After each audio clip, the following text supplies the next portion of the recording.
So here I am back with another video. पिछले कुछ दिनों से मैं एक बहुत ही बर्निंग टॉपिक सुन रहा हूँ कि बार बार एक न्यूज़ और बार बार ये इशू जो है बहुत उठ रहा है हमारे सामने कि हिट एंड रन क्या होता है और हिट एंड रन में दिक्कतें क्या आ रही हैं और क्यों हमारे जो ट्रक चलाने वाले ड्राइवर्स हैं ये सड़क पे उतर गए हैं, क्यों इनको हड़ताल करने की ज़रूरत पड़ रही है। बहुत सारे वैरीगेटेड मतलब बहुत सारे विविध आपको इसके स्वरूप मिल जाएंगे। अलग अलग तरीके से अलग अलग लोगों ने कोशिश की है कि आप तक ये सूचना पहुंचे कि क्या हुआ है और हिट एंड रन के केस में हो क्या रहा है, मतलब कि क्यों ये परेशानी आई और ऐसा कौन सा प्रावधान आया जिसमें ये दिक्कत आ रही है। इस प्रावधान को समझने के लिए ये समझना बहुत ज़रूरी है कि इस प्रावधान को लाने के पीछे मंशा क्या थी और इस प्रावधान को समझने के पीछे जो भी रिक्वायरमेंट्स हैं, मतलब कि आपको समझना होगा कि एक पूरा कॉन्सेप्ट है कि कभी भी किसी व्यक्ति की हत्या होती है तो हत्या करने के पीछे तीन आपके मानसिक परिवेश होते हैं। उन तीनों मानसिक परिवेशों को जब आप समझ जाएंगे तभी आपको समझ में आएगा कि कहां से हमें ये हिट एंड रन को समझना है, किस परिवेश में समझना है और उससे फर्क क्या पड़ रहा है, कॉन्सिक्वेंसेस क्या है, मतलब इससे प्रॉब्लम क्या होती है, हमारे सामने दिक्कतें क्या उत्पन्न होती हैं। उन दिक्कतों को सोल्यूशन देने के लिए ही हमारे जो गृह मंत्री हैं वो ये एक अमेंडमेंट लेके आए। उन्होंने एक एडिशन करी सेक्शन 304A जो आपका आईपीसी का था। आप मेरे ख्याल से भली बात ही सब जानते हैं कि रैश एंड नेग्लिजेंट एक्ट पे अगर कोई डेथ हो जाती है तो 304A ऑफ आईपीसी जो था वो उसमें सजाएं दिया करता था और अब जो है वो इसको 106 बीएनएस में डाल दिया गया है। बीएनएस का मतलब यहां पर हुआ भारतीय न्याय संहिता, जो नया आईपीसी हो चुका है। जिस दिन ये लागू हो जाएगा उस दिन आईपीसी का कोई काम नहीं रह जाएगा, हमें ये सेक्शंस भी भूल जाने होंगे और हमें आईपीसी नाम भी भूल जाना होगा। अब कोई इंडियन पीनल कोड नहीं रहेगा, उसके बाद सिर्फ बीएनएस रहेगा जो कि है भारतीय न्याय संहिता। भारतीय न्याय संहिता में 106 जो आपका प्रावधान है, 106 नंबर जो क्रमांक है उसमें बहुत सारी सूचनाएं दी गई हैं। मतलब उसमें एक प्रावधान बनाया गया है कि ऐसा ऐसा अगर होगा तो हम ये दंड आपको देंगे। तो ये बात तो हमें समझ में आ गई कि जब आप रैश एंड नेग्लिजेंट एक्ट करते हैं तो 304A का जो प्रावधान है वो 106 में डाल दिया गया है, जू का तू, मतलब 106(1) में बिल्कुल सेम वर्ड्स डाले गए हैं, कोई अमेंडमेंट नहीं है, कोई मॉडिफिकेशन नहीं है। तो फिर क्या हुआ है, 106(2) की बात अगर हम करें तो यहां पर एक एडिशन किया गया है, मतलब इस सेक्शन में एक एडिशन हुआ है। एडिशन मतलब कोई चीज ऐड करी गई है, डाल दी गई है, जोड़ दी गई है उसके साथ। और वो इसलिए जोड़ दी गई है क्योंकि 106(1) में ही क्यों जोड़ा गया है, क्योंकि 106(1) जो 304A है उसी में एक डायमेंशन है, एक एस्पेक्ट है जिसको यहां पर डील किया गया है 106(2) में। वहां पर आप हिट एंड रन का एक टर्म जो है वो यूज कर रहे हैं। हिट एंड रन का मतलब हुआ कि मारा और भाग गया। हिट मतलब मारना, किसी को भी अगर आप मारते हैं तो हिट कर रहे हैं, तो हिट का मतलब मारना, तो मारा और भाग गया या मार के भाग गया, आप जैसे भी बोल सकते हैं। तो मारा, हिट क्या किया है, हिट किसी व्यक्ति को किया है, किस चीज से किया है, अपने व्हीकल से किया है। इसकी जो परिभाषा है वो हम समझेंगे कि कैसे कैसे इसमें डायमेंशंस डाले गए हैं। तो 106(2) जो है वो मैं आपको पढ़वाऊंगा और फिर मैं आपको समझाऊंगा कि ये हिट एंड रन क्यों बोला जा रहा है और इसमें प्रॉब्लम क्या आ रही है। लेकिन इससे पहले आपको छोटा सा ये भी समझना होगा कि 106(1) किस बारे में बात कर रहा है। 106(1) जो है वो 304A का ही एक प्रारूप है। दैट मीन्स इसका मतलब ये हुआ कि ये सेम टू सेम ही डाल दिया गया है, जिसमें 304A में रैश एंड नेग्लिजेंट एक्ट की बात की गई है। Rash and negligent act, rash and negligent act की बात करी गई है। ध्यान रखिएगा 304A जो अब 106(1) है उसमें रैश और नेग्लिजेंट एक्ट की बात करी गई है। एक्ट कुछ भी रैश और नेग्लिजेंट हो सकता है, जिसमें ड्राइविंग सिर्फ एक एग्जाम्पल है, मतलब एक डायमेंशन है। ड्राइविंग करना भी एक एक्ट है। देखिए अगर आप हथौड़ा लेके कहीं पे बड़ा बड़ा सरिया तोड़ रहे हैं, देखा होगा आपने, आप तो जहां भी रहते होंगे वहीं पे आसपास देखिए कोई घर बन रहा होगा तो कभी सरिया डालने के लिए, लेंटर डालने के लिए वो सरिया लेके आते हैं। सरिये जब होते हैं तो वो बहुत बड़े बड़े हथौड़े लेके उसको पीट रहे होते हैं। वो जो हथौड़ा आप लेके पीट रहे हो, अगर वो हथौड़ा किसी के लग जाए तो आप किसी को मारना तो नहीं चाहते, लेकिन आप देखिए कि आप एक रिहायश इलाके में एक बहुत ही बड़ा इतना हैवी सा टूल लेके आप सरिये को मार रहे हैं, अगर आपने ध्यान नहीं दिया, अगर आपने केयर नहीं करी, केयर समझते हैं ना, केयरलेसनेस ही नेग्लिजेंट है। तो अगर आपने ध्यान नहीं दिया, ध्यान मतलब अगर आपको जो काम कर रहे हैं उसको करने में जो आपको एहतियात बरतने हैं, जो आपको सुरक्षा बरतनी है, अगर वो सुरक्षा आपने नहीं की तो वो हथौड़ा किसी को भी लग सकता है। इसका उदाहरण मैं आपको दे देता हूं कि मान लीजिए वो जोर जोर से हथौड़ा पीट ही रहा है सरिये पे, जो आपने देखा भी होगा कि कई बार तो वो ऊपर एकदम सर पे ले जाते हैं और उसके बाद जाके वो नीचे लेके आते हैं, क्योंकि वो जोर डालना है इन्होंने हथौड़े से। अब मान लीजिए वो हथौड़ा इतना भारी, वो 2 किलो का लोहा, 2-3 किलो का लोहा कम से कम होता है वो, तो 2-3 किलो का लोहा वहां लगा हुआ है उस डंडे पे, और मान लीजिए वो ढीला हो रहा है लेकिन आप ध्यान नहीं दे रहे हैं, या फिर आपको नहीं दिख रहा है कि आसपास भी लोग जा रहे हैं, तो आप ऐसे ही कहीं बस हाथ नहीं घुमा सकते हो हथौड़े को लेके, क्योंकि वो किसी को लग सकता है। भले ही आपको किसी को मारना नहीं था, लेकिन आपको इन सब चीजों का ध्यान देना होगा। जब आप ये ध्यान नहीं देते हैं तब आप कहलाते हैं नेग्लिजेंट। आपको जब पता भी हो कि ये ध्यान देने वाली बात है और आप ये ध्यान ना दो तो आप नेग्लिजेंट कहलाते हैं। रैश और नेग्लिजेंट के बीच का फर्क मैं अभी आपको नहीं समझा रहा हूं, आप बस जनरली इसको समझिए, क्योंकि ये फिर ऐसा लेक्चर हो जाएगा जिसमें मुझे बहुत सारे उदाहरण और बहुत सारी एस्पेक्ट्स को समझाना होगा कि नेग्लिजेंस में एडवर्टेंट नेग्लिजेंस क्या होता है, इनएडवर्टेंट नेग्लिजेंस क्या होता है, फिर नेग्लिजेंस होता ही क्या है, फिर मुझे आपको उसके बेस को समझाना पड़ेगा। आप बहुत सरल भाषा में समझिए, मैंने आपको उदाहरण दे दिया है कि आप जब भी कोई काम करते हैं जिसमें कहीं ना कहीं कोई खतरा इन्वॉल्व होता है तो आप उस काम को ध्यान से करेंगे, ऐसा कानून आपसे ऐसी ऐसी उपेक्षा करता है। तो अगर आप कानून की इस उपेक्षा पे जो एक्सपेक्टेशन है, अगर उस पर खरे नहीं उतरते हैं तो आपको कहा जाता है कि आप नेग्लिजेंट एक्ट कर रहे हैं। तो यहां पर टर्म लिखा हुआ है नेग्लिजेंट एक्ट, ड्राइविंग नहीं लिखा। अब ड्राइविंग भी एक एक्ट है। ड्राइविंग जब आप करते हैं, मतलब जब भी आपको एक कार, मोटरसाइकिल, इवन साइकिल, या मान लीजिए आप ट्रक या कोई भी व्हीकल, ये जो जेसीबी होते हैं ये चला रहे हैं, ट्रक के अलावा भी बहुत सारे बड़े बड़े व्हीकल्स हैं। फॉर एग्जांपल आप कंस्ट्रक्शन में देखिए जाके कितना बड़ा बड़ा वो एक्सकेवेटर्स वगैरह वो सब यूज होता है, वही जेसीबी का ही सारा परिवेश है। तो ये कंस्ट्रक्शन के काम में भी आप बहुत बड़े बड़े व्हीकल लेके जाते हैं जिसमें मोटर लगी होती है, इंजन लगी होती है, और वो आपका सामान ढोने के काम भी आते हैं, पैसेंजर ढोने के काम भी आते हैं। फॉर एग्जांपल ये आपका ट्रेन ही क्यों ना हो जाए, ट्रेन भी एक व्हीकल ही है, पर ठीक है ट्रेन को थोड़ा सा हम अलग कैटेगरी में रखते हैं। हम अभी रोड ट्रांसपोर्ट की बात कर रहे हैं कि व्हीकल जो रोड्स पे चल रहे हैं, क्योंकि वो लोहपथगामी है, वो तो अपनी ट्रैक पे चल रही है, उसके लिए ज़्यादा कोई दिक्कतें हैं नहीं, और उसके जो रूल्स हैं वो भी अलग से गवर्न होते हैं, इसलिए वो बहुत जनरल परिवेश में रेलवे को हम नहीं डालते, मतलब रेल्स जो चलती हैं हम उनको नहीं इंक्लूड करते। अभी हम बात करेंगे सिर्फ रोड ट्रांसपोर्ट की। ऐसे तो शिप भी है, ठीक है जी, शिप को लेकिन रोकना मुश्किल है ना, ट्रेन को ऐसे रोकना मुश्किल है। यहां पर जो ब्रेक का प्रावधान है वो सिर्फ रोड ट्रांसपोर्ट पे ही है, प्लस यहां पर स्पीड लिमिट का भी प्रावधान है। हर चीज हमें देखनी है वो रोड ट्रांसपोर्ट पे देखनी है, इसलिए हम उसको रोड ट्रांसपोर्ट तक ही रखेंगे।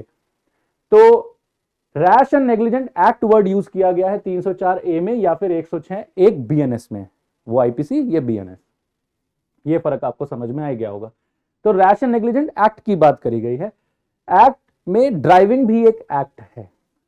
तो जब आप गाड़ी चलाते हैं तो वो भी आप रैशली और नेग्लिजेंटली नहीं चला सकते, तभी आपको ट्रेनिंग दी जाती है और लाइसेंस तभी मिलता है जब आप जो लाइसेंस देने वाला इंस्पेक्टर है उसको भलीभांति अच्छे से ड्राइविंग करके दिखा दें। जब वो आपसे कहे कि भैया 8 बनाओ, जब वो आपसे कहे कि अच्छा एक काम करो ऐसे ऐसे जिगजैग से लेके जाओ, अच्छा एक काम करो जरा घुमा के लेके आओ, आपने इंडिकेटर दिया कि नहीं, आपको ट्रैफिक रूल्स आते हैं कि नहीं।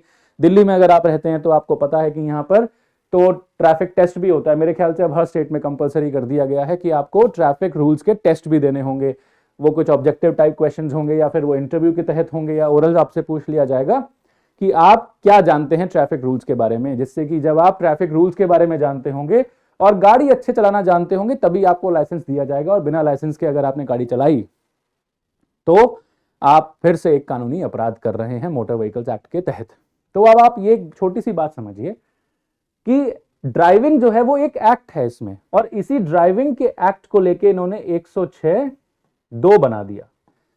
तो रैश एंड नेग्लिजेंट एक्ट का परिवेश बहुत बड़ा है, बहुत बड़ा स्कोप है, क्योंकि एक्ट सिर्फ ड्राइविंग नहीं है, बहुत सारे एक्ट्स हैं। आप रोजमर्रा में जो काम कर रहे हैं वो सब उसमें आ जाएगा। फॉर एग्जांपल मैंने एक वीडियो भी ली हुई है जिसमें मैंने आपको स्ट्रिक्ट और एब्सोल्यूट लायबिलिटी की बात बताई गई है, उसमें छोटा सा एक इंट्रोडक्शन नेग्लिजेंस का भी है, तो क्योंकि स्ट्रिक्ट लायबिलिटी तभी समझ में आता है। उसमें मैंने आपको एक बात बताई थी कि अगर आप घर में अपने बालकनियों में गमले रख दें, तो अगर उसमें से एक गमला नीचे उतर के किसी का सर फोड़ दे और वो मर जाए, तो इसी 304A में आएगा, क्योंकि आप नेग्लिजेंट थे।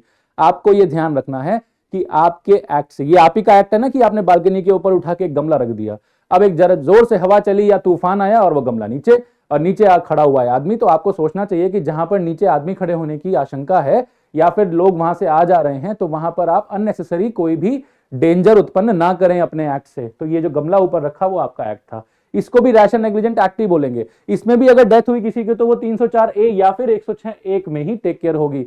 इसकी जो मैक्सिमम पनिशमेंट है वो 2 साल रखी गई है, मैक्सिमम। वो मैं समझा दूंगा उसका क्या है, क्योंकि जब मैं 3 बिंदुओं पे आपको डिस्कस करूंगा कि क्या दिक्कत है ट्रक ड्राइवर्स को, तो आपको ये भली बात ही समझ में आ जाएगा कि मैं क्या कहना चाह रहा हूं। तो यहां तक बात समझ में आ गई। रैश एंड नेग्लिजेंट एक्ट है, एक्ट में ड्राइविंग एक एक्ट है, और उस ड्राइविंग एक्ट को पकड़ के इन्होंने 106(2) किया हुआ है। आईपीसी अगर आप पढ़ेंगे तो 279 आईपीसी एक सेक्शन है जो यहां पर फिर किसी काम का हो जाता है। क्यों किसी काम का हो जाता है, अगर मैं आपको क्विकली बताऊं, क्योंकि अगर आप देखें कि ड्राइविंग आपको करनी है,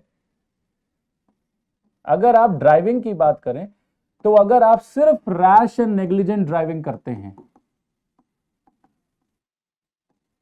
अगर आप सिर्फ रैश एंड नेग्लिजेंट ड्राइविंग करते हैं, मतलब आप ध्यान ना देके ड्राइविंग करते हैं। ध्यान क्या देना है कि देखिए 100 की स्पीड है, आप 120 पे चला रहे हैं। ध्यान क्या देना है, देखिए अगर आगे जेब्रा क्रॉसिंग है तो आपको ब्रेक मारनी है। ध्यान क्या देना है, देखिए रेड लाइट है तो वहां पर रुक जाना है। ध्यान क्या देना है कि देखिए जब लेफ्ट टर्न के लिए, राइट टर्न के लिए बोले तभी आप टर्न लीजिएगा। ध्यान क्या देना है कि भाई जब आराम आराम से चल रहे हैं तो आप रेस दबा के क्यों भगाए चले जा रहे हैं। जहां पर स्पीड लिमिट्स है, स्पीड लिमिट्स मानिए, बहुत सिंपल सी बात है। इसके अलावा क्या ध्यान देना है, इधर उधर हो तो इंडिकेटर दीजिए, लेन चेंज करते हुए इंडिकेटर दीजिए। ये छोटी मोटी बातें ही को तो ध्यान देना है आपको, और इसके अलावा कोई ध्यान नहीं देना। और इसके अलावा सिर्फ एक ही ध्यान देना है कि आपका व्हीकल जो है वो प्रॉपर्ली मेंटेन्ड रहे, बस। आपका प्रॉपर्टी, आपका जो व्हीकल है वो प्रॉपर्ली मेंटेन्ड रहेगा तो ऑब्वियस सी बात है आप पे कभी भी गाज नहीं गिरेगी। इसीलिए सर्विस टाइम पे कराना भी एक बहुत बड़ा एवेन्यू हो जाता है जब आप मोटर इंश्योरेंस क्लेम करते हैं मोटर व्हीकल्स एक्ट के तहत, जब आप MACT में जाते हैं, मोटर एक्सीडेंट्स क्लेम ट्रिब्यूनल। तो ड्राइविंग जब आप कर रहे हैं तो आपको ध्यान देना है। अगर आप ध्यान नहीं देते तो आप रैश एंड नेग्लिजेंट कहलाते हैं। और अगर आपने ऐसा एक्ट किया जो एंडेंजर्स ह्यूमन लाइफ, जिससे ह्यूमन लाइफ मतलब इंसान की जिंदगी पे बन आ सकती हो, अगर आप ऐसे ड्राइविंग कर रहे हैं कि इससे किसी की भी जान पे खतरा आ सकता है, तो आप सेक्शन 279 में पनिशेबल हो जाएंगे, जिसमें मैक्सिमम पनिशमेंट आपको दी गई है 6 महीने की या फिर 1000 रुपए या दोनों। 6 महीने की मैक्सिमम इंप्रिजनमेंट है। कहां पर, सेक्शन 279 आईपीसी में। अभी मैं आईपीसी की ही बात कर रहा हूं। तो अगर आप रैश एंड नेग्लिजेंट ड्राइविंग करते हैं, अभी किसी को हानि नहीं हुई, अभी किसी को टच नहीं हुआ, किसी को हिट नहीं हुआ, अभी ये वर्ड नहीं समझ में आ रहा है हमें, क्योंकि यहां पे हिट नहीं है। तो 279 आईपीसी में हिट नहीं है, लेकिन काम वही है। ड्राइव कर रहे हो रैश एंड नेग्लिजेंटली। क्या ड्राइव कर रहे हो, व्हीकल ड्राइव कर रहे हो। तो रैश एंड नेग्लिजेंट ड्राइविंग करते हो, और वो ड्राइविंग ऐसी है कि उससे किसी की भी जान की हानि हो सकती है या फिर किसी को चोट पहुंच सकती है, इंजरी हो सकती है। और इंजरी अभी हुई नहीं है, हो सकती है। ऐसी ड्राइविंग करने पे भी सजा है आपको, खाली ड्राइविंग करने पे सजा है 6 महीने की या 1000 रुपए फाइन, ऐसा आईपीसी में लिखा हुआ है।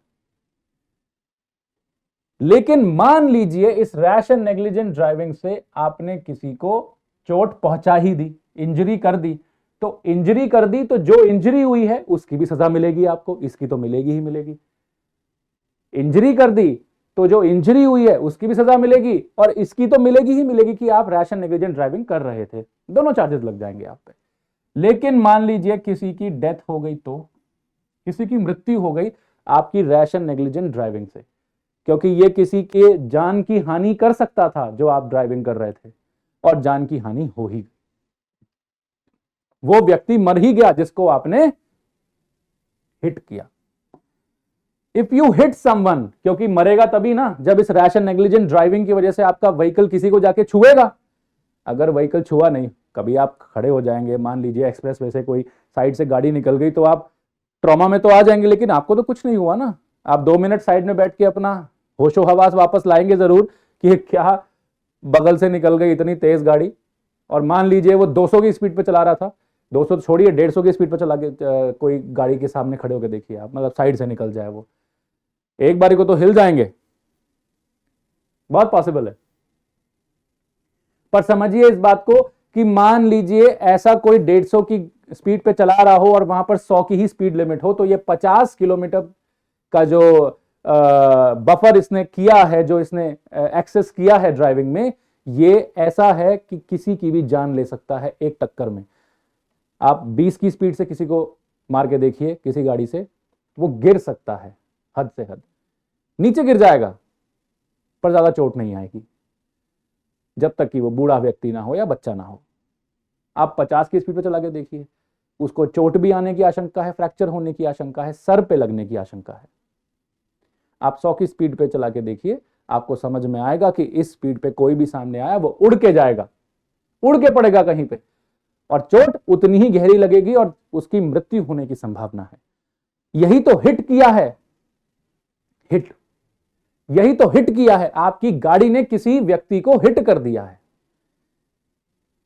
आपके व्हीकल ने, यह मोटरसाइकिल भी हो सकती है, ये एक कार भी हो सकती है, ये एक छोटा ट्रक भी हो सकता है, ये एक बड़ा ट्रक भी हो सकता है, ये एक जेसीबी भी हो सकता है, ये जो कंस्ट्रक्शन में आप यूज करते हैं, रोलर्स वगैरह जाते हैं, ये भी हो सकता है। और सारा लेना देना स्पीड का है और आपकी मैनर ऑफ ड्राइविंग का है कि आप कैसे चला रहे हैं इसको। और कहीं ना कहीं आप शुरू कीजिए जहां पर मोटर लगी हो उन्हीं व्हीकल से। फॉर एग्जाम्पल मोटरसाइकिल से शुरू करिए, मोटरसाइकिल हो, स्कूटर हो, इन्हीं से टक्कर खा के आदमी को चोट लगती है। साइकिल पे सुना है कभी किसी को चोट लग गई हो? साइकिल से टक्कर हो गई, ज्यादा से ज्यादा क्या हो सकता है आपके कि साइकिल का अगर कोई हैंडल है तो वो घुस गया तो थोड़ी बहुत चोट आ गई, ग्रेविस हर्ट थोड़ा बहुत हो गया, कुछ रप्चर हो गया। साइकिल की स्पीड कितनी बना लेंगे? आपको यहां पर टूर द फ्रांस तो कर नहीं रहे हैं, आप लैंस आर्मस्ट्रांग तो है नहीं कि लगे हुए हैं वो 100 की स्पीड बनाने के लिए। उसको कहां जगह मिलेगी 100 की स्पीड बनाने के लिए आपको? आप अमूमन साइकिल इसलिए उठाएंगे कि या तो आप बस साइकिलिंग करके वापस आ जाएं अपना सेहत अच्छी रखने के लिए, या जगह पे पहुंच जाएं। इससे ऊपर आपकी साइकिल का कोई स्कोप नहीं है। और साइकिल की स्पीड भी लिमिट है क्योंकि वो आपकी मैनुअल पावर से चलती है। जितनी अंदर पावर होगी, जितना खाना खाया होगा, उतनी ही तो पावर लगा पाएंगे। नाश्ता फिर बचा के भी तो रखना है। क्या इतनी बात समझ में आ गई?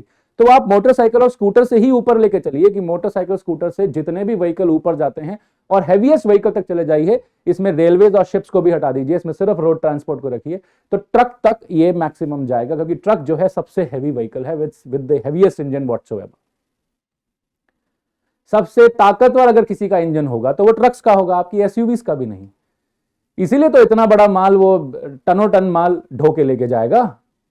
अगर इंजन में ताकत नहीं होगी तो खींचेगा कौन उसको, गाड़ी को? इंजन बहुत हैवी है और वो ऐसा है कि उसमें ब्रेक मारना भी बड़ा मुश्किल हो जाता है कभी ना कभी, क्योंकि अगर वो एक सिंपल स्पीड पे चल रहा हो तो फिर भी ब्रेक लग सकती है। अगर वो हल्की सी भी एक्सेस स्पीड पे हो या ओवरलोडेड हो, सामान भी अगर उसमें ज्यादा हो, तो उसमें ब्रेक लगाना मुश्किल हो जाता है। और अगर ब्रेक टाइम पे ना लगा तो वो ऐसी भारी भरकम गाड़ी है, ऐसी पावर वाली गाड़ी है कि उसके नीचे जो आया उसका मरना तय है। तो ये गाड़ी जिससे भी लगेगी, तभी ट्रक वाले बाहर है। अभी मैं समझाता हूं ट्रक वाले क्यों बाहर हैं, ये हड़ताल क्यों कर रहे हैं। तो जिससे भी आपकी गाड़ी लगेगी उसका कहलाएगा हिट। और अगर आपकी गाड़ी लगी और आप रैश एंड नेग्लिजेंट ड्राइविंग कर रहे थे, रैश एंड नेग्लिजेंट मतलब आप ध्यान देके नहीं चला रहे थे, मतलब आपकी गलती थी। इसमें मैं एक जो आपका मानसिक परिवेश है उसको भी डिस्कस करूंगा। अभी सब कुछ छोटा छोटा मैं ब्रीफ में आपके साथ डिस्कस कर रहा हूं, जिससे कि आप इसके डायमेंशन को एक अलग तरीके से भी समझ सकें। तो जो भी ये ड्राइविंग कर रहा था, जो ध्यान नहीं दे रहा था ड्राइविंग करते वक्त, अगर वो ध्यान दे रहा है, उसकी गलती नहीं है, तो वो हिट एंड रन में नहीं आ रहा है, वो रैश एंड नेग्लिजेंट ड्राइविंग नहीं कर रहा है। तो जब वो यहां पर ही नहीं है तो वो यहां कैसे आ जाएगा? आई बात समझ? आपकी गलती होगी तो ही हिट एंड रन का केस बनने की संभावना है, नहीं तो वो एक्सीडेंट कहलाता है। ये ध्यान रखिएगा, अभी समझाता हूं। तो नेग्लिजेंट ड्राइविंग करेंगे और आपकी गाड़ी से लग के किसी को डेथ हो गई, मतलब हिट हुआ और किसी की डेथ हो गई, मतलब मृत्यु हो गई, तो 304 ए में प्रावधान है कि आपको 2 साल तक की सजा मैक्सिमम मिलेगी। और ये मैक्सिमम सजा होती है, ये ध्यान रखिएगा, ये 6 महीना, ये 2 साल मैक्सिमम। मैक्सिमम मतलब इससे ऊपर नहीं जाएगी। इसका मतलब क्या इससे नीचे जा सकती है? बिल्कुल जा सकती है।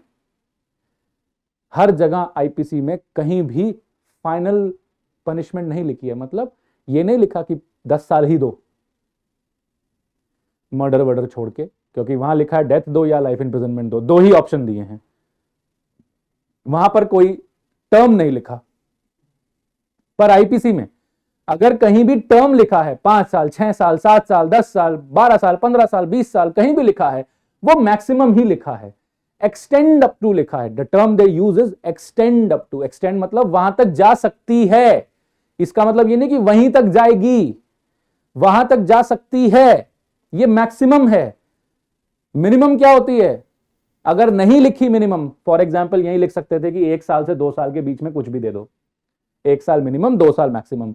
अगर 1 साल मिनिमम लिखी है तो 1 साल से नीचे नहीं आ सकते, लेकिन अगर 1 साल मिनिमम नहीं लिखा तो फिर आप भले ही उसको 10 दिन की ही सजा क्यों ना दे दो। ये ध्यान रखिएगा, 10 दिन की ही सजा क्यों ना दो, 2 साल मैक्सिमम है। इसका मतलब ये नहीं कि आपको मिनिमम 1 साल देनी है, 1.5 साल देनी है या 6 महीने देनी है, मिनिमम आप 2 दिन की दीजिए। ये किसके पास ताकत है कि मिनिमम कितनी पनिशमेंट दिया जाए या मैक्सिमम 2 साल पनिशमेंट दे दूं? ये मजिस्ट्रेट के पास है, ये कोर्ट के पास ताकत है। कोर्ट कैसे डिसाइड करती है उसको बोलते हैं सेंटेंसिंग पॉलिसी, उसके बारे में कभी और चर्चा करेंगे। भाई कोर्ट डिसाइड कैसे करता है कि कितनी सजा देनी है, उसको सेंटेंसिंग पॉलिसी के अंतर्गत पढ़ा जाता है, उसको हम कभी और पढ़ेंगे। आज का विषय जरा थोड़ा देख लें। तो 304 ए में 2 साल तक की सजा है, मैक्सिमम है।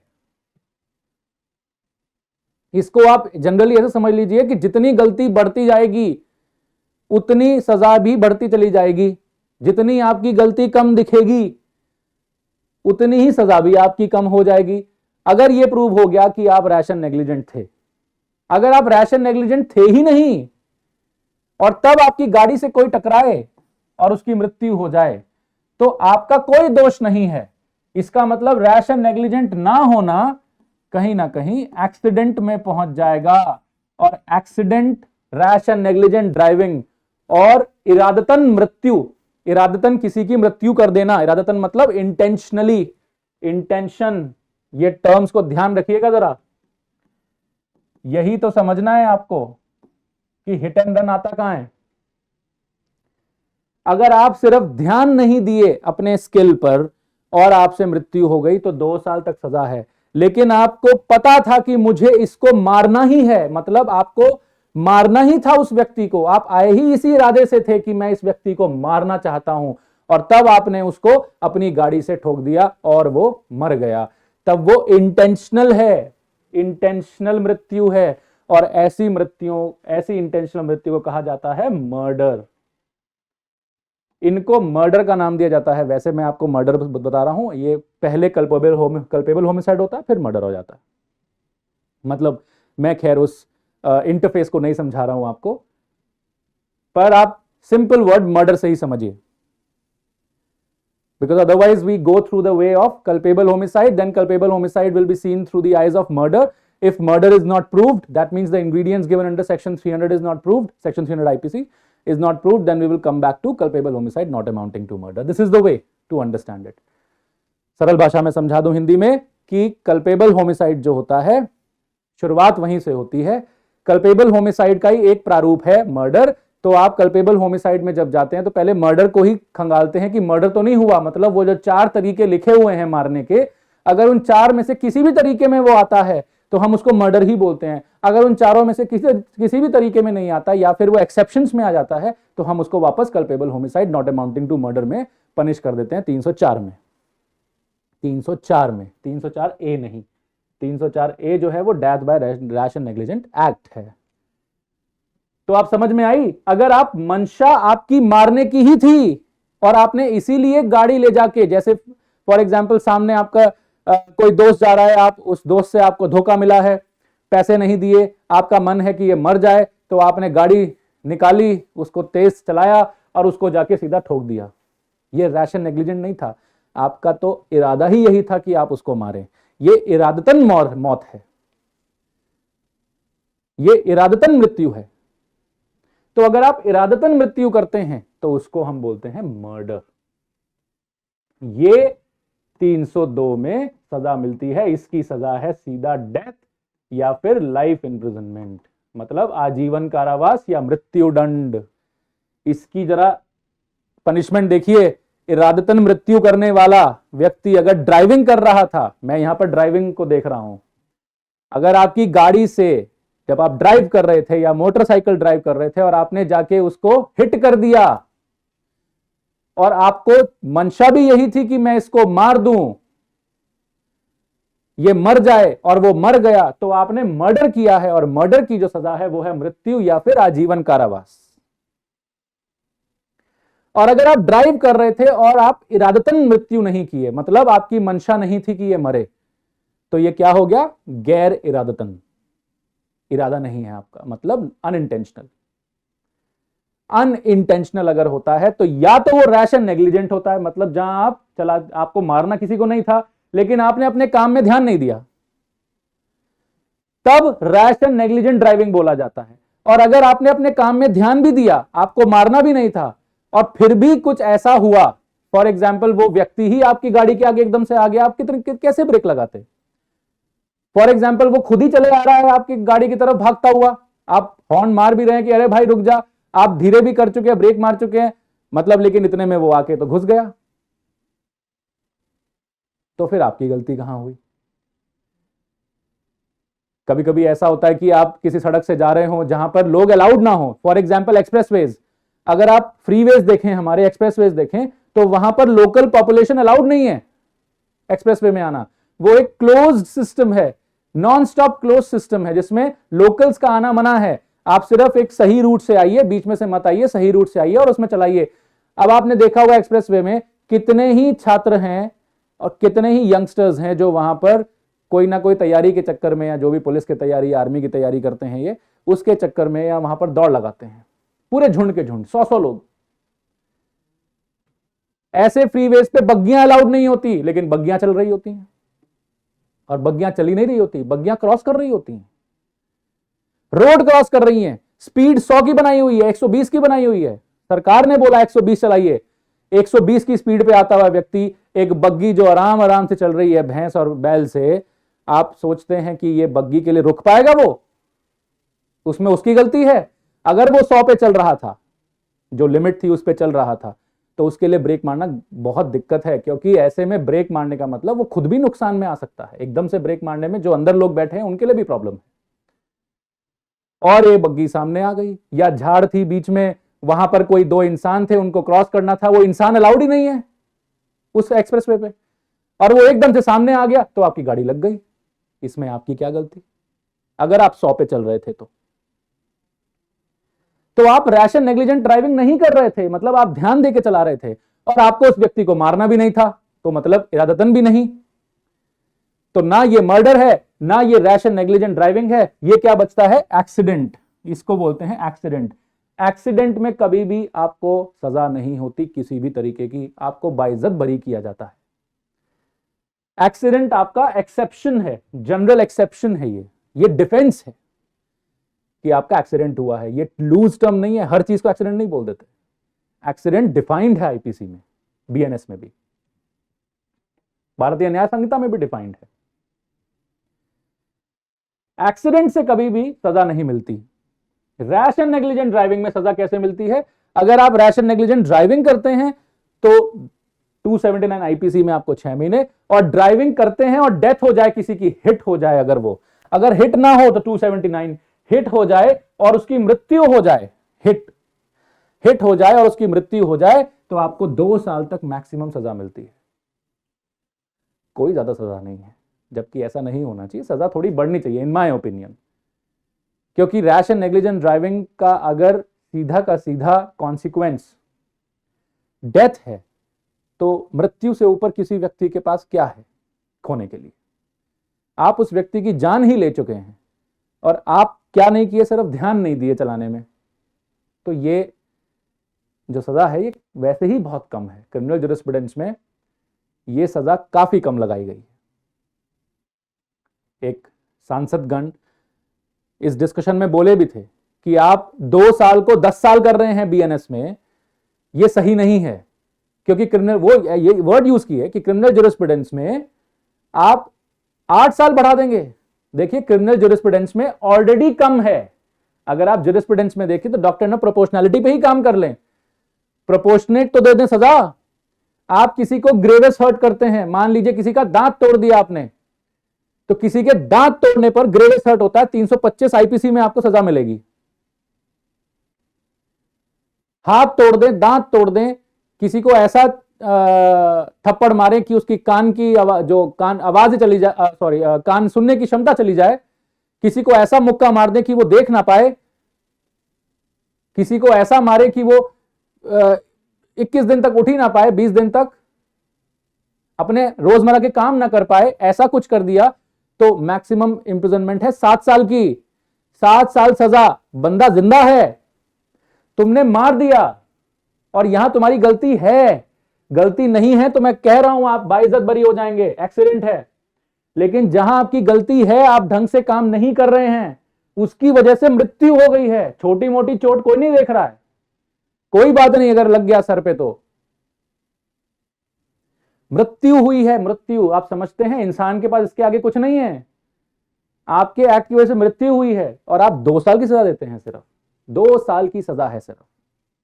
तो क्रिमिनल ज्यूरिस्प्रूडेंस तो यहां भी प्रोपोर्शनेट नहीं है, अगर आप इस एस्पेक्ट को समझें। आई बात समझ? तो बहुत कम सजा तो ऑलरेडी है। और इसी में 106 में अगर आप देखें तो आप यहां तक अगर समझ गए हो, तो अगर आप ड्राइविंग करते हो रैश एंड नेग्लिजेंट और मृत्यु हो जाए तो 304A में 2 साल तक सजा है, और यही 106 एक भी है। फटाफट मैं आपके लिए पढ़ देता हूं। Whoever causes death of any person by doing any rash or negligent act, देखिए एक्ट वर्ड यूज किया गया है। एक्ट बहुत सारे हो सकते हैं, जिसमें से एक एक्ट है ड्राइविंग, क्योंकि हिट एंड रन इस एक्ट पे आएगा। ड्राइविंग, इस एक्ट में एक एक्ट है ड्राइविंग। तो अगर आप ड्राइविंग करते हैं रैश एंड नेग्लिजेंट, ये मैं समझा दिया आपको क्या होता है। Whoever causes death, जिसने भी डेथ कॉज करी, मतलब मृत्यु हुई किसी व्यक्ति की, जो विक्टिम हुआ वो मर गया। Whoever causes death of any person by doing any rash or negligent act, जिसमें ड्राइविंग की बात करी जा रही है, not amounting to culpable homicide, जो कि culpable homicide नहीं, मतलब इरादतन नहीं है। इरादतन नहीं होगा तो रैश एंड नेग्लिजेंट होगा, इरादतन होगा तो आप कहां ले जाएंगे? मर्डर पे।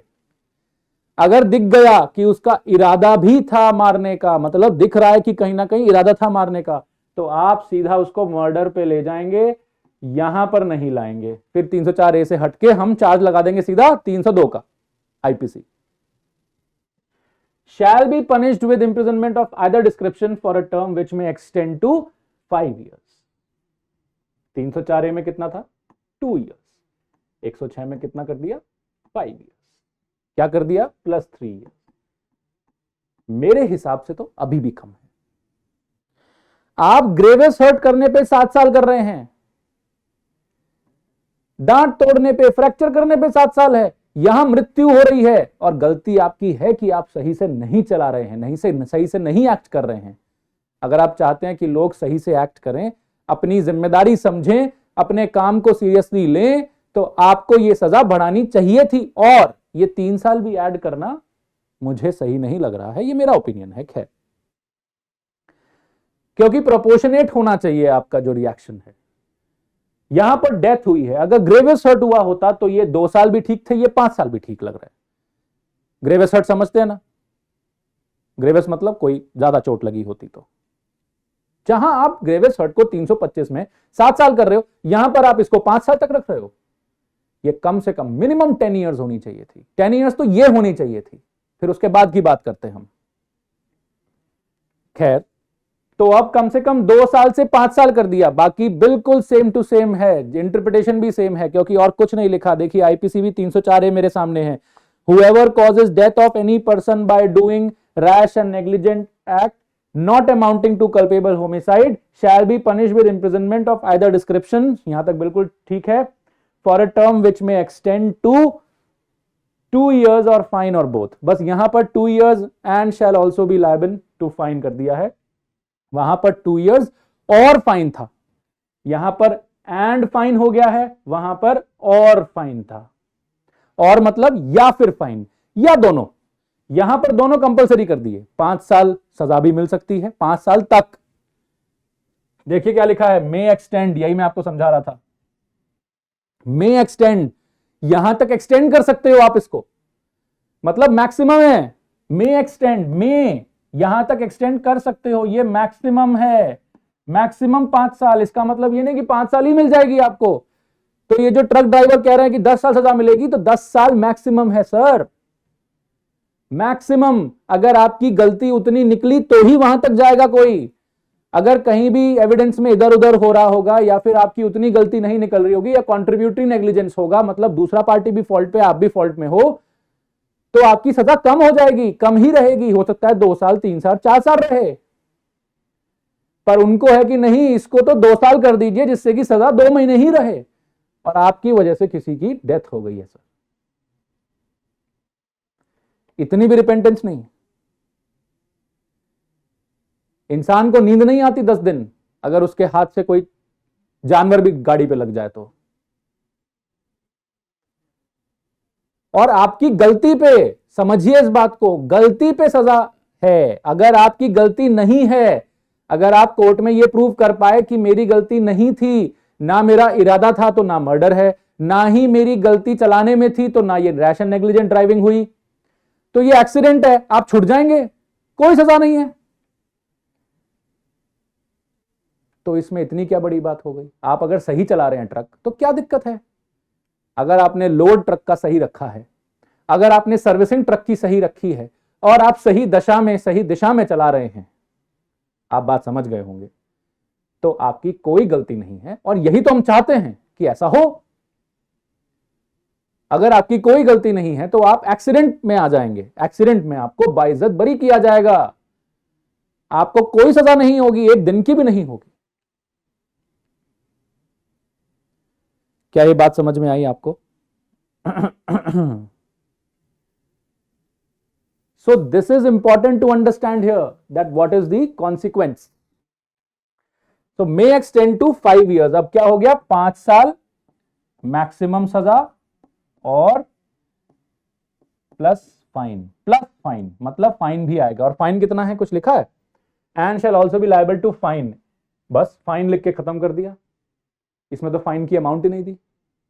जब फाइन की अमाउंट ना दी हो तो फाइन की अमाउंट क्या होती है, वो जो कोर्ट तय करता है, और कोर्ट फाइन की अमाउंट कुछ भी तय कर सकता है, बस वो बहुत ज्यादा नहीं होनी चाहिए, ऐसा भी आईपीसी में लिखा हुआ है, it shall not be excessive but it is on the discretion of the court, it shall be reasonable. और एक्सेसिव कब मानी जाती है, जब आप प्रोपोर्शनेट ना करें, मतलब उतना नुकसान नहीं हुआ जितना आप उस पर फाइन लगाए जा रहे हो। डेथ हुई तो डेथ की कॉम्पेंसेशन आपको टॉर्ट में मिलती है, यहां नहीं मिलती, यहां फाइन लग रहा है, दंड स्वरूप मिल रहा है। फाइन आपको कुछ भी लगा सकते हैं, 5 लाख 10 लाख 15 लाख कुछ भी। ये 7 लाख का टर्म कहां से आया भगवान जाने, क्योंकि ना मोटर व्हीकल एक्ट में ऐसा कोई अमेंडमेंट हुआ जहां 7 लाख लिखा है। अगर आप कॉम्पेंसेशन की बात कर रहे हैं एमएससीटी में, तो एमएससीटी में 7 लाख कहीं भी फिक्स नहीं है। तो ये 7 लाख का जो अमाउंट है ये किधर से ला रहे हैं ट्रकर्स भी और न्यूज चैनल वाले भी, जो ये बोल रहे हैं 7 लाख 10 साल 7 लाख 10 साल, 7 लाख आया किधर से है, मुझे नहीं मिला, हो सकता है मैंने शायद कोई गलती करी हो कहीं देखने में, तो आप अगर हो सके तो मुझे इसको बताइए कि कहां पर है ये 7 लाख का अमाउंट फिक्स कहां किया गया है। अगर कहीं लिखा है तो 7 लाख मैक्सिमम भी कहां लिखा है, ये जरा पता चले कि ये 7 लाख का अमाउंट किधर से लाए हैं। खैर 5 साल और फाइन मतलब फाइन भी लगेगा। अब बस यही बदलाव हुआ है कि 3 साल यहां बढ़ गए और यहां पर और की जगह एंड हो गया, मतलब पहले फाइन से भी छूट जाते आप, सोचिए, और फाइन अगर जज चाहता आपकी गलती बिल्कुल नहीं है और जो थोड़ा बहुत नुकसान हुआ है तो आपको सजा देता ही नहीं। आप रैश एंड नेग्लिजेंट ड्राइविंग कर रहे थे, समझ में आ गया, अगर वो कर रहे थे तो आपको 6 महीने की सजा देके डेथ आप पे इंप्यूट ना कर दे। मान लीजिए कि आप पे डेथ इंप्यूट नहीं कर रहे, मतलब कि ड्राइवर ने मृत्यु नहीं करी, ऐसा नहीं हम उस पर डाल सकते। क्यों? जैसे एक केस भी था कि ड्राइवर एक ओवरलोडेड ट्रक लेके जा रहा है, ब्रेक नहीं लगी और एक बंदा उससे टकराया और उस मर गया। तो ड्राइवर पे सजा इसलिए नहीं आई क्योंकि यह प्रूव नहीं हो पाया कि इस गाड़ी का ओनर कौन है और ये जो लोडिंग करी थी किसने करी थी। अगर ये लोडिंग ड्राइवर ने नहीं की है तो ये ओवरलोडिंग का जो कॉन्सिक्वेंस है, जो ओवरलोडिंग का जो आप ठीकरा उस पर डाल रहे हैं वो उस पर नहीं डलेगा, तो ड्राइवर की गलती नहीं है। ये एक केस का मैं आपको जजमेंट बता रहा हूं। तो ये तो खैर आपके प्रैक्टिकल सिचुएशंस हैं कि ड्राइवर की जब गलती नहीं निकलती तो फाइन देके छुड़वा दो, सजा दो ही मत, ऐसा भी हो जाता। लेकिन अब सजा हो गई है और फाइन भी हो गई है। अब जब और हट गया है इसका मतलब दोनों देना कंपलसरी हो जाएगा। अगर और लिखा होता, जैसे यहां लिखा, जैसे मैंने 304A में पढ़ाया आपको, अगर यहां एंड की जगह और लिखा होता तो या तो आप 5 साल देते या सजा या फाइन देते या दोनों भी दे सकते थे। अब ये किस पे डिपेंड करता है? कोर्ट पे। मैं आपको बता चुका हूं, यहां तक बात समझ में आ गई। अब चलते हैं अगले चरण में। वैसे एक छोटी सी बात इसमें और है कि अगर कोई मेडिकल प्रैक्टिशनर नेग्लिजेंस करता है, क्योंकि डॉक्टर्स को थोड़ा सा हम एक डिफरेंट कैटेगरी में इसलिए रख रहे हैं क्योंकि डॉक्टर्स पे बहुत ज्यादा गाज गिरती थी डेथ बाय नेग्लिजेंस की। 304A उन पे बहुत लगता था, झूठे मुकदमे भी बहुत दर्ज होते थे, कई कई सच भी होते थे, सही भी होते थे। लेकिन अगर डॉक्टर की प्रोफेशन को कहीं ना कहीं कुछ एक संरक्षण देना है तो इसीलिए उनके लिए सब कुछ सेम रखा गया, that he shall be punished with imprisonment of either description for a term which may extend to 2 years and shall also be liable for fine। उनके लिए सजा जो है वो 2 साल ही है, लेकिन वहां भी उनके लिए और को हटा के एंड कर दिया, एंड फाइन कर दिया। और की जगह फाइन एंड हो गया, मतलब फाइन एडिशनल दिया ही जाएगा। फाइन भी देना कंपलसरी है, सजा काटना भी कंपलसरी है, पर सजा 2 साल ही रह गई। पहले 304A में भी 2 साल थी, इनके लिए सेम रहा। बाकी लोगों के लिए अब उसमें ड्राइवर्स भी आते हैं, क्योंकि मेडिकल प्रोफेशन भी एक एक्ट है। मतलब मेडिकल सर्जरी जब आप करते हैं, जब आप दवाइयां लिखते हैं, जब कोई डायग्नोस्टिक्स रन करते हैं, तो ये सारी चीजें भी एक्ट हैं। और मेडिकल प्रोफेशन ये चाहता ही है कि आप स्किल्ड रहें, मतलब आप नेग्लिजेंट ना हो अपना काम करने में। तो आप किसी पेशेंट को इंटेंशनली तो नहीं मारना चाहते, लेकिन आप अपने काम करने में अगर ध्यान नहीं देते तो आपका कहीं ना कहीं नेग्लिजेंट एक्ट माना जाएगा। देखिए, एक्ट में मेडिकल एक्ट भी आता है, प्रोफेशनल जितने भी एक्ट हैं सब आते हैं, वकील का एक्ट भी उसमें आता है, प्रोफेशनल नेग्लिजेंस बोलते हैं इसको। यहां तक बात समझ में आ गई? आगे बढ़ें जरा। अब आया हिट एंड रन का मेन सिचुएशन। देखिए, वहां लिखा था रैश एंड नेग्लिजेंट एक्ट, यहां क्या लिखा है? Whoever causes death of any person by rash and negligent driving. उस एक्ट का एक डायमेंशन था ड्राइविंग, यहां पर डायरेक्टली लिख दिया driving, rash and negligent driving. इसीलिए इसके साथ मैंने 279 आईपीसी को जोड़ा कि अगर आप रैश एंड नेग्लिजेंट ड्राइविंग करते हैं तो 6 महीने की सजा मिलती है, अगर उससे मृत्यु होने की संभावना, किसी को इंजरी होने की संभावना, या फिर वो जानलेवा ड्राइविंग हो तो अगर आप जानलेवा ड्राइविंग करते हैं और जान चली गई, हुएवर कॉजेज डेथ, मृत्यु हो गई, कॉजेज डेथ मतलब हो गई मृत्यु, सबसे पहले यही प्रूव करना पड़ेगा मृत्यु हुई है। Whoever causes death of any person by rash and negligent driving of vehicle, vehicle एक जनरल टर्म है। ट्रक को व्हीकल बोलते हैं क्या? व्हीकल तो एक जनरल टर्म है, आईपीसी में डिफाइंड नहीं है ना, मुझे 106 में कहीं डेफिनेशन मिल रही व्हीकल की। तो व्हीकल को क्या समझेंगे? वो हर मशीन जो पैसेंजर को ढोने के लिए या माल ढोने के लिए चलाई जाती है, एज सिंपल एज दैट। क्या मेरी बात समझ में आई? ये मेरे सामने है सेक्शन 2, अगर मैं इसमें वी में चला भी जाऊं तो कहीं दूर दूर तक मुझे व्हीकल की डेफिनेशन नहीं मिल रही। क्या ये बात समझ में आई? V vessel, V voluntary, V valuable security, vehicle की कहीं डेफिनेशन नहीं है। तो व्हीकल की डेफिनेशन ना होने के कारण हम व्हीकल को अपने हिसाब से देख सकते हैं, और हम यहां पे व्हीकल रोड ट्रांसपोर्ट को देख रहे हैं, और रोड ट्रांसपोर्ट में भी वो जिसका कम से कम कोई ऐसा पावर हो कि वो दूसरे को अगर हिट करे तो उसका नुकसान होने की संभावना। उसमें साइकिल को लाके क्या करोगे? एक रिक्शा लाके क्या करोगे उसमें? रिक्शा से टक्कर लग गई, व्हीकल टक्कर लग गई, लाने को ले आओ, लेकिन डेथ होने की संभावना तो उसमें 5% भी नहीं है, 5% भी नहीं होगी। समझे इस बात को? Whoever causes death of any person by rash and negligent driving, rash and negligent act नहीं लिखा, ड्राइविंग कर दी, क्योंकि ये सिर्फ हिट एंड रन का केस बनाना चाह रहे थे। ड्राइविंग जब आप सही ढंग से नहीं करते तो दूसरे को लग जाती है, लग के उसका मृत्यु भी हो सकता है, और मृत्यु हो गया किसी भी व्हीकल से, और ये जनरल टर्म है। तो इसमें क्या क्या आ जाएगा? ट्रक आ सकता है, इसमें कार्स आ सकती हैं, इसमें मोटरसाइकिल आ सकती है, स्कूटर्स आ सकते हैं, और इसी में वो ओला इलेक्ट्रिक सब आ जाएगा जिसमें पावर हो, टक्कर देने की, मतलब टकराने की, उसमें एक पावर जनरेट हो रही हो जिससे कि वो आगे बढ़ता है। उस फोर्स को रोकना, उसको कंट्रोल करना भी थोड़ा सा स्किल का काम है। अपने आप को तो आप रोक ही सकते हैं ना, भागते भागते। ट्रक को रोकने के लिए आपको पूरा ब्रेक लगाना पड़ेगा, हैंड ब्रेक, और इधर उधर करना पड़ेगा, बहुत सारे स्किल इन्वॉल्व हैं। तो ट्रक, कार्स और मोटरसाइकिल सब तो इसमें आ गया व्हीकल में, और ये सबकी बात कर रहे हैं। हड़ताल पे कौन आया है? ट्रक वाले। क्यों? हम लोग तो गाड़ी भी चलाते हैं, हम लोग बाइक भी चलाते हैं। नहीं चला रहे हैं आप लोग? आपको दिक्कत नहीं है इससे?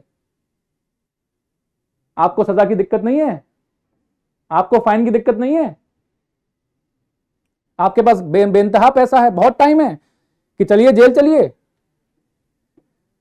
कि खाली बैठे हैं, चल भाई किसी को टक्कर मारा है मारी आए, उल्टी सीधी गाड़ी चलाएं, कोई मर जाएगा बढ़िया है, 10 साल जेल में। आपके पास इतना टाइम है? कार वालों के पास टाइम है?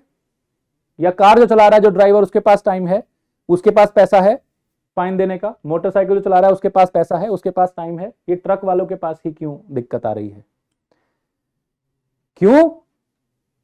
क्योंकि कहीं ना कहीं वो ये समझ रहे हैं कि जो रोड पे चलते हैं, उनका एक लॉजिक समझिए, जो रोड पे चल रहे हैं, जो भारी गाड़ी होती है, बड़ी गाड़ी होती है, प्राइमरी रिस्पॉन्सिबिलिटी उसी की होती है।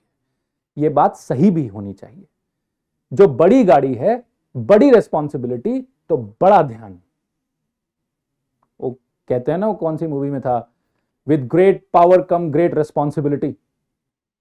जितनी बड़ी पावर हो उतनी बड़ी रिस्पॉन्सिबिलिटी होती है सर।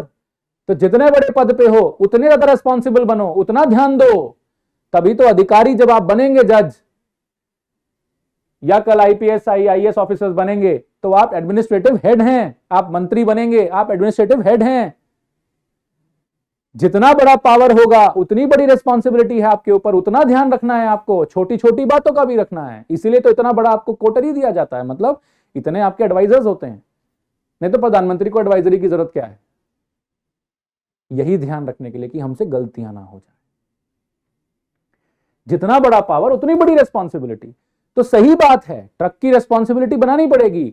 अगर मोटरसाइकिल कार की टक्कर हो तो कार की रिस्पॉन्सिबिलिटी बनानी पड़ेगी, पर वो प्राइमरी है। अगर आपकी गलती नहीं है तो वो एक्सीडेंट है। बताया तो अभी, अगर आप रैश एंड नेग्लिजेंट ड्राइविंग करते हैं तो आपकी गलती है, आप सही से नहीं चला रहे हैं, और आपकी रिस्पॉन्सिबिलिटी है सही से चलाना। जहां पर 100 की स्पीड लिखी हो ना, जिस भी सड़क पे 80 या 90 पे चलाओ। जहां 120 लिखा हो वहां 100 पे ही चलाओ। जहां 50 लिखा हो वहां 40 पे ही रहो, 45 पे रहो। आप बड़ी गाड़ी हैं। और यही मोटरसाइकिल वाले अगर साइकिल टकरा जाए तो मोटरसाइकिल की गलती होनी चाहिए, क्योंकि वो ज्यादा पावर वाला है। तो ये गलत कहां है? प्राइमरी रिस्पॉन्सिबिलिटी है जी, प्राइमरीली गलत माना जाएगा। लेकिन अगर वो प्रूव कर गया कि मैं तो बिल्कुल सही चल रहा था, अगर मैं रैश एंड नेग्लिजेंट था ही नहीं, तो आपकी कहां रिस्पॉन्सिबिलिटी आएगी? प्राइमरी मतलब एक, हम मान के चलेंगे कि शायद आपकी गलती होगी, लेकिन अगर आपने प्रूव कर दिया आपकी नहीं है, उसी की गलती है, छोटी गाड़ी वाले की, तो बस बात खत्म हो गई। अब कोई छोटी गाड़ी वाला गलत दिशा में घुस गया हो और सामने बड़ी गाड़ी वाला ब्रेक ना मार पाया, लेकिन वो अपना सही चल रहा था, तो टकरा गए, तो भैया जो गलत घुसा उसकी गलती है ना, जो विक्टिम है उसकी दिक्कत है। आप तो छूट गए, कोई दिक्कत नहीं। तो इसमें प्रॉब्लम कहां है? क्यों सड़क पे आ गए आप लोग? ये क्यों नहीं आ रहे कार और मोटरसाइकिल वाले? ये भी हैं इसमें। आप समझिए इस बात को, आप लोग भी हैं। आप ट्रक नहीं चलाते, आप गाड़ी और मोटरसाइकिल चलाते हैं, और व्हीकल वर्ड लिखा है, ट्रक थोड़ी लिखा है यहां पर। तो अगर कोई ट्रक चलाता है या गाड़ी चलाता है, मोटरसाइकिल चलाता है और रैश एंड नेग्लिजेंट ड्राइविंग करता है, तब अगर वो उससे मृत्यु हो जाए, हिट होने से, हिट हो जाए व्हीकल जो है और उसकी मृत्यु हो जाए, हिट हुई, उसके बाद क्या हुआ, डेथ हुई, और फिर क्या हुआ कि वो भाग गया, रन कर गया। रन मतलब वहां से भाग गया। क्या करे वो, और वहां पर क्या क्या करना चाहिए था उसको? अब आती है मेन बात, क्या करना चाहिए था उसको वहां पर? अगर वो भागता नहीं तो क्या करता? यहां पर सरकार ये कह रही है, यहां पर हमारे गृह मंत्री ये कह रहे हैं, या फिर जो एक सोच है हमारे लेजिस्लेचर की, जो हमारे संसद की, वो ये कहना चाह रही है कि आप भागिए मत। फिर क्या करें? उसको रिपोर्ट कर दीजिए। क्यों? क्योंकि आप बिना रिपोर्ट किए चले जाते हैं, उसको अगर हो सकता है कि उसी वक्त मेडिकल सुविधा मिल जाए तो बच जाए। ऑब्जेक्ट क्या है? Object is to save the life of victim. Object is to save the life of victim. उसको बचा लीजिए सर। कई कभार सुनसान जगहों पे या फिर ऐसी जगहों पे जहां आपसे हिट हो जाए कोई और वो वहां पड़ा रहे, अगर उसको टाइमली मेडिकल सुविधा मिल जाए तो वो बच सकता है। वो पड़े पड़े वहां पर 2-3 घंटे जब लोग नहीं देख पाते, जब बाद में आते, तब तक मर जाता है। तुरंत ही अगर कोई एम्बुलेंस को फोन कर दे और आ जाए और ये रिपोर्ट कर दे कि सर ऐसे ऐसे यहां एक्सीडेंट हो गया, देख लीजिए। ऑब्जेक्ट क्या है? आप कहीं ना कहीं विक्टिम को सेव करना चाहते हैं। आप ये थोड़ी चाहते हैं कि वो आदमी खुद आए कहे कि अरे मैंने वहां पे मार दिया, लाओ मुझे हथकड़ी लगाओ, चलो चलो जेल चलनी है। कोई ऐसा नहीं करेगा, और कोई क्रिमिनल जूरिस्प्रूडेंस में ऐसा नहीं सोच सकता कि अक्यूज खुद जाएगा रिपोर्ट करने के लिए। इसका मतलब आप हिट एंड रन के केसेस में ये चाह रहे हैं कि जो अपराधी है वो खुद कोर्ट जाए, वो खुद पुलिस स्टेशन जाए और बोले कि सर वहां पर ना मैं गाड़ी चला रहा था, ऐसे ऐसे एक व्यक्ति की टक्कर हो गई, तो आप देख लीजिएगा, मैं चलता हूं, और वो जाने देगा। कॉग्निजेबल ऑफेंस है। कॉग्निजेबल है। कॉग्निजेबल मतलब ये वो ऑफेंस है जिसमें पुलिस वाला बिना मजिस्ट्रेट से पूछे अरेस्ट कर सकता है और इन्वेस्टिगेशन स्टार्ट कर सकता है। वहीं के वहीं अरेस्ट कर लेगा, क्योंकि इंफॉर्मेशन से लगेगा उसको कि ट्रक वाले ने कार वाले को मारी, या फिर एक पेडेस्ट्रियन को मारी जो पैदल चल रहा था उसको मारी, वो वहां पर गिर गया है, हो सकता है मर भी जाए, तो इस पे केस तो बन ही रहा है, कॉग्निजेबल है। 279 रैश एंड नेग्लिजेंट ड्राइविंग भी कॉग्निजेबल है। 304A 1061 भी कॉग्निजेबल है, ये भी कॉग्निजेबल है। मतलब अरेस्ट विदाउट वारंट, वहीं के वहीं अरेस्ट हो जाएगा उसका, पुलिस वाला खुद कर लेगा और इन्वेस्टिगेशन स्टार्ट कर देगा। तो अपने आप को बचाने के लिए आदमी तो भागेगा, भागेगा नहीं तो क्या करेगा? पर अगर ऑब्जेक्ट ये है कि आप रिपोर्ट करो जिससे कि विक्टिम की लाइफ बच सके, तो आप इसमें यह प्रावधान कर सकते थे that you just have to give this information. यहां पे क्या लिखा हुआ है देखें, not amounting to culpable homicide and escapes. Escapes मतलब एब्सकॉन्ड्स, इसको एब्सकॉन्ड भी बोल सकते हैं, भाग जाता है। एस्केप का मतलब ही यहां पर क्या है, run, hit and run. Hit मतलब driving, rash and negligent driving, vehicle drive कर रहा था, उस व्हीकल से हिट हुआ, डेथ हुई और एस्केप कर गया, रन कर गया, इसी को हिट एंड रन बोला गया। हिट एंड रन यहां से निकल रहा है, hit and run. Hit word मुझे समझाना पड़ा बता के कि भाई व्हीकल है तो उससे टकराया होगा तभी तो मरेगा, तभी तो व्हीकल को आप मेंशन कर रहे हो। तो hit, run and escapes without reporting it to the police officer, without reporting it to the police officer or a magistrate soon after the incident। थोड़ी सी अनोमली है देखो समझने में, क्योंकि इसके बहुत सारे परिवेश निकल सकते हैं, पर आप बहुत जनरल समझिए ना। अगर आपका जो ऑब्जेक्ट है वो विक्टिम की लाइफ सेव करना ही देखा जाए बस, तो आप क्या करेंगे? If he escapes without reporting to police officer, अच्छा जी, पुलिस ऑफिसर को वो रिपोर्ट करेगा फोन करके कि अरे यहां पर ना ऐसे ऐसे हो गया, भाग जाए, ये ऐसा ऐसा हो गया, और फिर भाग जाए। नंबर आ गया, किसी और के नंबर से फोन करेगा, उससे पूछताछ करेगा, विटनेसिंग हो गई। व्यक्ति एक्यूज अपने आप को बचाने के लिए भागेगा ही, वो और कुछ नहीं कर सकता, इसलिए आप उसको पुलिस को रिपोर्ट करने के लिए बाध्य नहीं कर सकते। यहां पर रिपोर्ट टू पुलिस ऑफिसर, ऐसा मेरा मानना है, यहां पर रिपोर्ट टू पुलिस ऑफिसर या मजिस्ट्रेट ना करके आप रिपोर्ट टू हॉस्पिटल कर सकते थे, रिपोर्ट टू एम्बुलेंस कर सकते थे। क्योंकि आप क्या चाह रहे हैं कि वो रिपोर्ट क्यों करे, पहले यही बता दीजिए।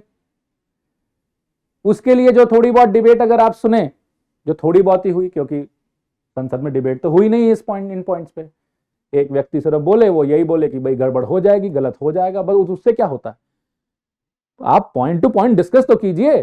पार्लियामेंट में डिबेट्स का मतलब क्या है, first reading, second reading, third reading का मतलब क्या, अगर आप ये करें ही ना तो आप डिबेट तो कीजिए, एक एक पॉइंट पे चर्चा तो कीजिए, तभी तो आपको पता चले कि इसमें दिक्कतें कहां आ रही हैं। अब escapes without reporting it to police officer, अच्छा जी 112 डायल करके वो ये बताएगा कि देखिए मेरी गाड़ी से टक्कर हो गई है, यहां पर ऐसे पड़े हुए हैं, और चले जाए, रिपोर्ट हो गया। मुझे विक्टिम की लाइफ सेव करनी है जी, ये ऑब्जेक्ट है और यही ऑब्जेक्ट होना चाहिए। उसको ऐसे ना छोड़ के चला जाए, तो आप एम्बुलेंस को रिपोर्ट कीजिए। आप किसी नियरेस्ट हॉस्पिटल में जाके बताइए कि वहां पर एक व्यक्ति पड़ा है, जाके ले आइए। या आप आसपास लोगों को बोलिए कि भैया देखिए इसको किसी हॉस्पिटल ले जाना है, चलो मैं छोड़वा दूं। और उसके बाद आप अपनी डिफेंस ले सकते हैं। पुलिस वाले के पास जाके आपको गोते नहीं लगाने की, ले लीजिए पहले तो मुझे अरेस्ट कर, सबसे पहले अरेस्ट करेगा वो, विक्टिम को नहीं देखेगा। पुलिस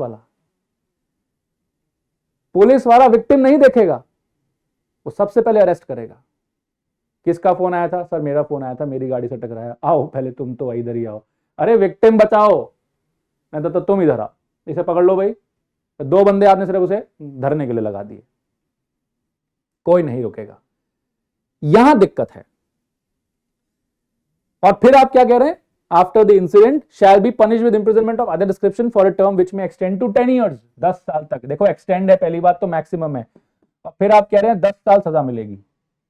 10 साल तो मेरे हिसाब से वैसे ही हो जानी चाहिए थी, 5 साल जो इन्होंने कर दी, ये 10 साल ही कर देना चाहिए था। यहां पर आप इसको भले ही और बढ़ा दो, 20 साल कर दो, लेकिन यहां पर क्यों 20 साल कर दो, पहले तो समझ में आए क्या चाह रहे हैं आप। यहां पे पुलिस ऑफिसर को, मजिस्ट्रेट को कॉल करेगा। कौन सा मजिस्ट्रेट का नंबर है आपके पास?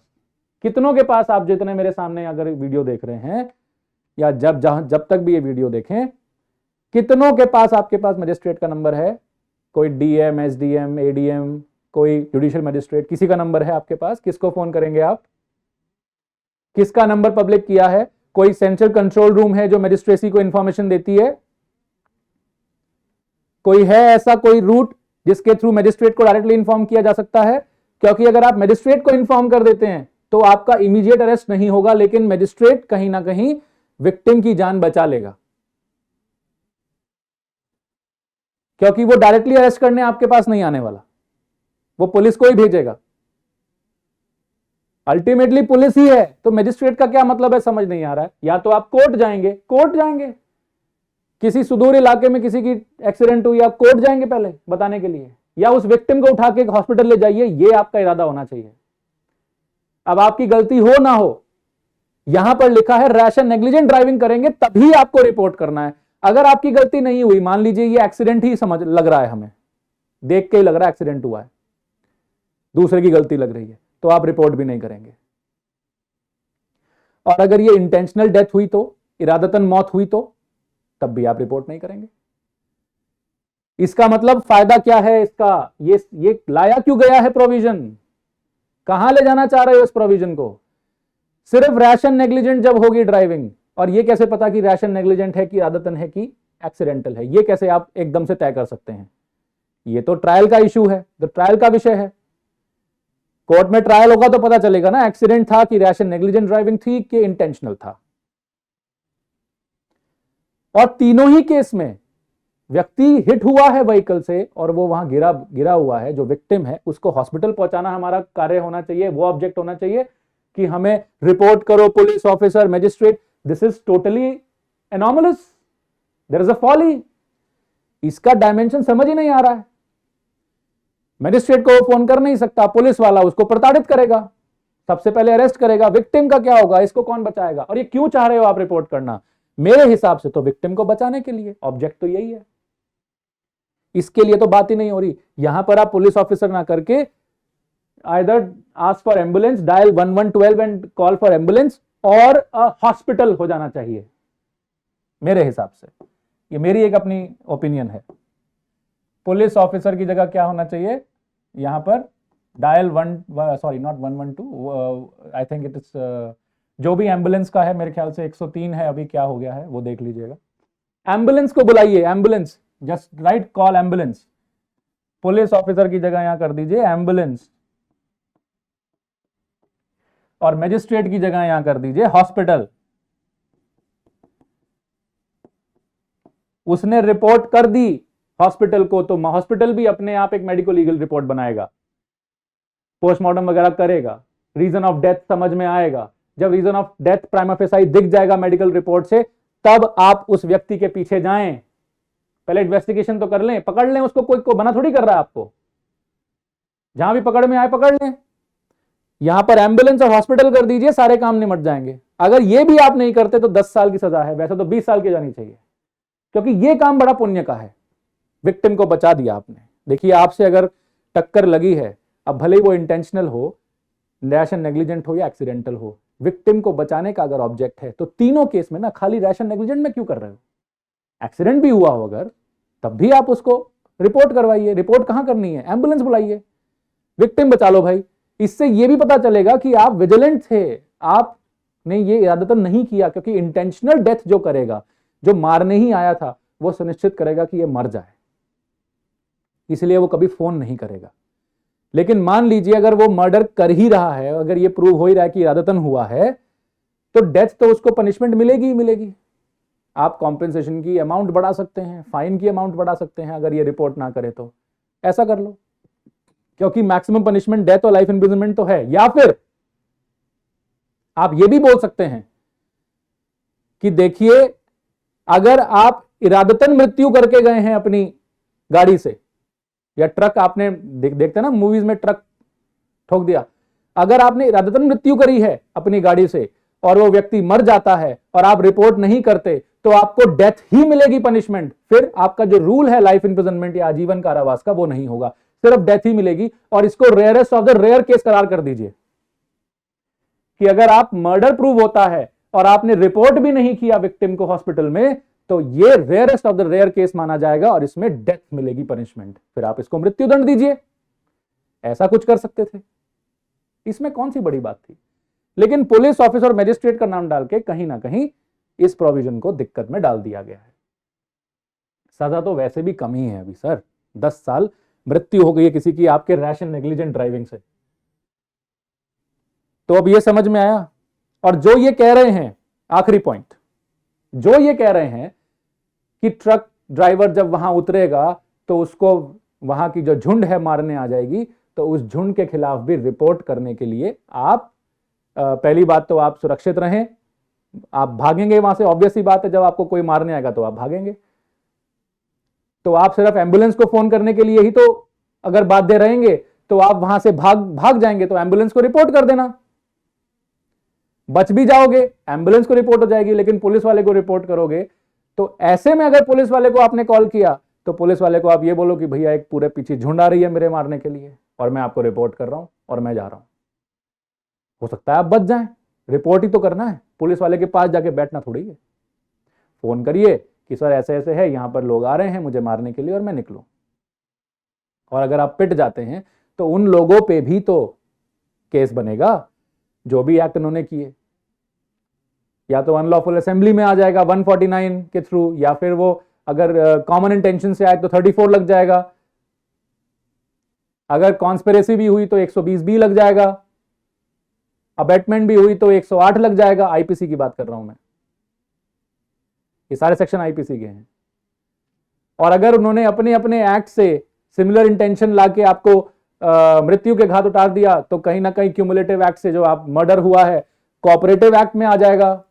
बहुत तरीके हैं उन सबको भी फंसाने के। और ये झुंड को पता होना चाहिए कि आपको आइडेंटिफाई कर लिया जाएगा। बस झुंड में दिक्कतें होती है कि झुंड भाग जाती है। इसमें सबसे बड़ी दिक्कत उसकी होगी जो वहां पर आसपास लोग रह रहे होंगे, उन्हीं के पास सबसे पहले जाएंगे, कौन था जी यहाँ पे। जब कोई मिलेगा नहीं तो केस ही नहीं बनेगा, ये दिक्कत है। इसका सोल्यूशन यही है कि आप ट्रक्स पे, कार्स पे जो डैश कैम्स होते हैं कंपलसरी करवा दो सरकार को बोल के कि जी कैमरा लगा दीजिए, जो आजकल चल भी रहा है एक सजेशन कि सर कैमरा लगवा दीजिए बस। हर चीज दूध का दूध पानी का पानी हो जाएगा। कैमरा ना होने पे चालान या सजा। क्लियर है ये बात? तो कहीं ना कहीं ऐसा दिक्कत नहीं है अगर ऑब्जेक्ट आपको समझ में आता है। आप थोड़े से अमेंडमेंट्स कर दीजिए सर, और ये ऑब्जेक्ट टेक केयर हो जाएगा। हमें विक्टिम बचाना है, एक्यूज को आप आज नहीं तो कल पकड़ ही लेंगे, हमें पूरा विश्वास है, और उसको सजा मिल जाएगी अगर उसकी गलती होगी, हमें यह भी पूरा विश्वास है। हमारी न्याय प्रणाली बहुत दृढ़ है और बहुत ही सुचारू है। न्याय हमें मिल जाएगा, लेकिन आप थोड़ा सा जो गड़बड़ियां हैं वो हम अगर हटा दें तो वो भी ठीक हो जाएंगे और हम भी। ना जाने ट्रकर्स क्यों, जो ये ट्रक वाले हैं क्यों ये सड़क पे आए हुए हैं। कार वालों को भी आना चाहिए था, लेकिन नहीं आ रहे। क्यों? क्योंकि हम जानते हैं कि ये हमारे ही भले के लिए है। कल ये हमारे परिवार का हो सकता है, आपके परिवार का हो सकता है, इसलिए हमें सबको बचा के रखना है और हमें अपने एक्ट को सुधारना है। तो हमें नेग्लिजेंट नहीं होना जब हम ड्राइविंग करें। सड़क दुर्घटना में मरने वालों की संख्या इस देश की बहुत है, हमें उसको कम करना है और न्यूनतम कर देना है। रेयरली कोई ऐसी दुर्घटना हो, इसके लिए हम प्रतिबद्ध हैं। मुझे लगता है कि इतनी बात आपको समझ में आ गई होगी। मैंने प्रयास किया कि मैं इसको एक तरीके से आपके साथ डिस्कस करूं, क्योंकि ये पिछले 10-15 दिन से चल रहा है ये टॉपिक, और सारी बातें थोड़ी बहुत जो समझी, जो मैंने देखी, उसके हिसाब से मैं आपके साथ ये सब आपके समक्ष लेके आया हूं। बहुत बहुत धन्यवाद आज के लिए। हम अगली वीडियो में फिर जल्दी मिलेंगे।